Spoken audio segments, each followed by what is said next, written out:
আসসালামু আলাইকুম এভরিওয়ান। আজকে চলে গিয়েছিলাম মাথাভাঙ্গা গ্রামে। আপনারা প্রতিনিয়ত এই ববুচর রোড দিয়ে যাতায়াত করে থাকেন। আপনারা যাতায়াতকালীন আপনারা দেখে থাকেন যে এই বাড়িটা তো নির্মাণ হচ্ছে একটি ভবন। তো এই ভবনটি নির্মাণ কাজে আপনারা দেখতে থাকেন কিভাবে কি কোথায় কি করেছে, আপনাদেরকে আজকে দেখাবো বিল্ডিং এর ভিতরে কি করেছে। তো আপনারা যখনই যাতায়াত করে থাকেন এই রাস্তায় অবশ্যই মনে মনে হলো ভাবেন যে এটার ভিতরে কি আছে, কিভাবে ডিজাইন গুলা করছে। এই অভিজ্ঞ দক্ষ মানুষ দ্বারা এই ডিজাইন গুলা করা হয়েছে, ইঞ্জিনিয়ার দ্বারা। তো এখনো নির্মাণ কাজ চলমান আছে, আপনাদেরকে দেখানোর চেষ্টা করব বিল্ডিং এর ভিতরে কোথায় কি আছে। আর এই বিল্ডিং টি হচ্ছে হাজী আব্দুল জব্বার মিয়াজি। এই বিল্ডিং টি ওনার ছেলে নেদারল্যান্ড প্রবাসী। যাই হোক, আপনারা এতক্ষণ হয়তো বুঝতে পেরে গেছেন যে কারা এই বিল্ডিং টি নির্মাণ করছে কিংবা কারা এই বিল্ডিং এর মালিক। যাই হোক, আপনারা সাথে থাকুন, দেখতে থাকুন কোথায় কি আছে। সিঁড়িগুলো দেখতে পাচ্ছেন খুবই সুন্দরভাবে একা বেকা করে সাজানো হয়েছে। আমার কাছে খুবই ডেঞ্জারাস মনে হচ্ছে সিঁড়ি দিয়ে ওঠানোর সময়। তো সিঁড়ি দিয়ে কিছুক্ষণ পরে উঠবো। এখন রুমটা দেখাচ্ছি আপনাদের কাছে কেমন লাগে রুমটা। আপনারা এটা ওয়াশরুম আপনারা দেখতে পাচ্ছেন। তো রুম গুলো খুবই সাজানো গোছানো ভাবে তৈরি করা হয়েছে।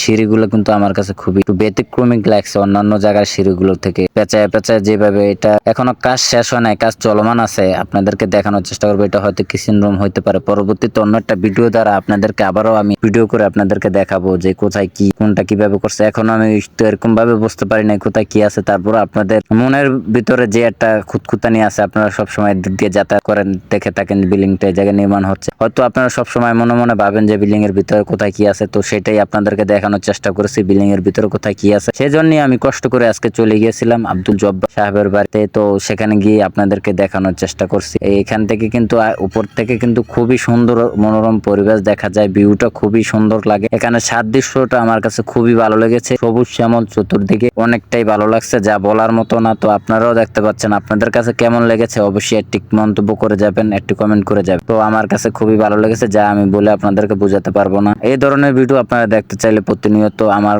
সাথে থাকবেন, আমাকে ফলো করে আমার সাথে আমাকে রাখবেন আপনার। তো আশা করি আমার ভিডিওটা আপনার কাছে খুবই ভালো লেগেছে। যদি ভালো না লাগে সেটাও আপনি কমেন্টের মাধ্যমে আমাকে জানিয়ে যেতে পারেন। তো আমি সবসময় চেষ্টা করি আপনাদেরকে ভালো কিছু দেখানোর জন্য। তাই আজকে হাজী আব্দুল জব্বার সাহেবের বাড়িতে চলে গেলাম। মাথাভাঙ্গা গ্রামে এই বিল্ডিংটি অবস্থিত। আপনারা সব সময় এই ববুচর রোডে যাতায়াত করে থাকেন, এদিক দিয়ে যাতায়াতকালীন আপনারা দেখে থাকেন এই বিল্ডিংটি। সবসময় আপনারা গাড়িতে গুনগুন করেন যে বিল্ডিংটা কিভাবে নির্মাণ হচ্ছে, কত সুন্দর ডিজাইন, কোথায় থেকে এত টাকা পাইলো, কিভাবে নির্মাণ করলো। তো আপনাদের মনের যেই কথাগুলো, সেই কথার প্রশ্নের উত্তরগুলোই আমি দেওয়ার চেষ্টা করেছি। আজকে আমি হাজী আব্দুল জব্বার সাহেবের সাথে কথা বলেছি। উনি বলছে এখনো কাজ শেষ হয়নি, কাজ চলমান আছে। তো তুমি যখন কাজ শেষ হবে অবশ্যই এসে এটা ফিনিশিং করে। যাই হোক, অনেক কথা বললাম, কথা ভুল ত্রুটি হলে ক্ষমা দৃষ্টিতে দেখবেন। সকলের কাছে ভালো লেগেছে ভিডিওটা অবশ্যই আশা করি। আপনারা ইতিমধ্যে কিন্তু অলরেডি কমেন্ট করে দিয়েছেন। তো সকলে ভালো থাকবেন, সুস্থ থাকবেন। আজকের মতো বিদায় নিচ্ছি। পরবর্তী ভিডিওতে আবার আপনাদের সাথে দেখা হবে, কথা হবে। তো সকলেই ভালো থাকবেন। আল্লাহ হাফেজ।